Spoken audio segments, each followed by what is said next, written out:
Hi, I'm Alex from the Zscaler Customer Success Engineering team. In this series of short videos, we're taking a look at the baseline recommendations for the configuration of Zscaler Private Access. This is Part 6, Resiliency and Disaster Recovery. The first thing to understand is there are two different options for providing high availability access to ZPA. These two options are Resiliency via Private Service Edge or the ZPA Disaster Recovery mode. Both these methods share some limitations. In both cases, users will not be able to authenticate or enroll or re-enroll. No configuration updates will be possible, meaning changes made in the ZPA console to your application segments and access policy will not be reflected.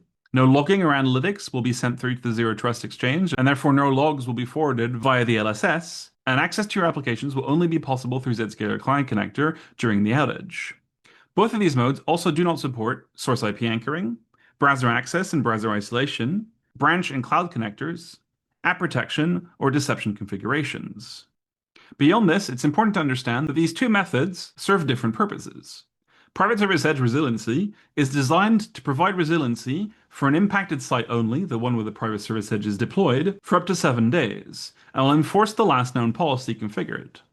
Disaster Recovery works for up to 30 days, but it applies to all users whose traffic would be routed to the Zero Trust Exchange for your organization.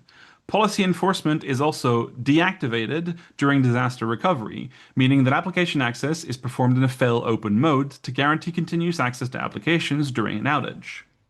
Let's take a closer look at how these work, starting with disaster recovery.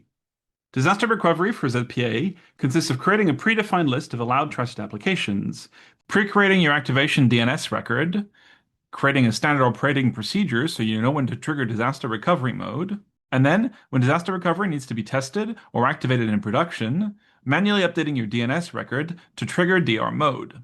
By doing this, traffic will be routed away from the Zero Trust Service Edge towards a disaster recovery service edge, which can be hosted in your environment or hosted in a public cloud. Both client connector and app connector traffic will be rerouted through this disaster recovery service edge, allowing ZPA to continue providing access to the predefined list of trusted applications. Since authentication will not be possible during disaster recovery mode, this is only available for already authenticated users. Next, let's talk about private service edges.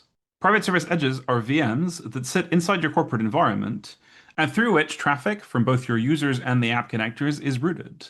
Private service edges connect users that have Zscaler Client Connector and app connectors locally. These are a critical part of the business continuity plan that you should be defining for ZPA. PSEs provide enforcement of all ZPA policies and are deployed as a VM using a software package provided by Zscaler. Much like app connectors, PSEs should be deployed in pairs to provide high availability by ensuring that one PSE is up and running at all times, even when the other one is updating itself. PSEs can be made public and accessed via an FQDN by road warriors, whereas internal users will access these via a private IP address. In the context of resiliency, you can route traffic through your private service edge rather than routing it through a Zscaler public service edge. This is useful in cases where the Zscaler public service edge for your local users is unavailable for any given reason. Unlike disaster recovery, this does not require defining a DNS record manually in order to trigger an organization-wide failover. Instead, the Zscaler client connectors and app connectors will simply route through the private service edge if it's available as a more local, higher-performing alternative to the public service edge. In cases where a public service edge is not available, for example, during a Zscaler cloud outage, this will allow you to maintain availability to your private applications while continuing to perform policy enforcement. That's it for this video. Thank you for watching.